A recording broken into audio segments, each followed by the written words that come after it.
Votimi për zgjedhjen e kreut të Partisë Demokratike në Korçë u shtyi këtë të diel mes tensioneve dhe akuzave për manipulim të procesit.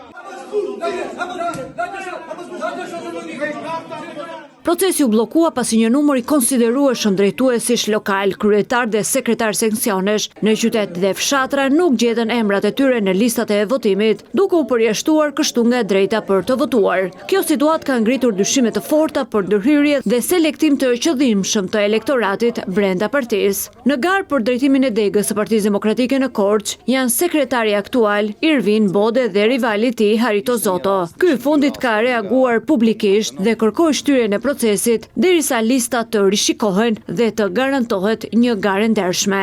Ishim për të votuar. Problemi qëndron që ne nuk mund përjashtojmë asnjë demokrat të votojë.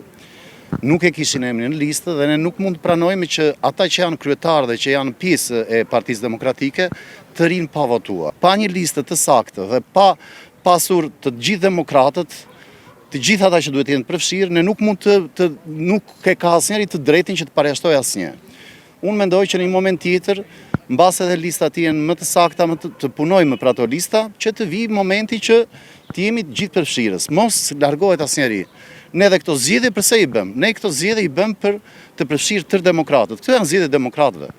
Se ka asnjëri të drejtën për të hequr asnjë njeri nga lista. Por tensionit nuk ndalen këtu. Burime brenda Partisë Demokratike hedhin akuza edhe më të rënda duke pretenduar se kutitë e votimit janë manipuluar që në nisje të procesit. Sipas tyre, persona të caktuar kanë tentuar të ndikojnë në rezultatin që në momentet e para, çka ka sjellë reagimin e përfaqësuesve të njërit krah. Pikërisht për këtë arsye anëtarët e komisionit që mbështesin kandidatin Zoto kanë marrë kutitë e votimit dhe janë larguar nga aselia, duke çuar në pezullimin e menjëhershëm të procesit. Në prapasken përplasja duket se shkon përtej një gare lokale. Zhvillimet kanë nxjerrë në pa ndarje të forta edhe mes drejtuesve politik të Partisë Demokratike. Deputeti dhe njëkohësisht drejtuesi politik Ivi Kaso është arrestuar hapur në mbështetje të Irvin Bodes, duke shtuar dyshimet se rezultati i zgjedhjeve mund të ketë qenë i paracaktuar. Pas kësaj situate tensioni dhe paqartësie, përfundimisht u vendos që votimi për kryetarin e PD-së së Korçës të zhvillohet në ditët në vijim.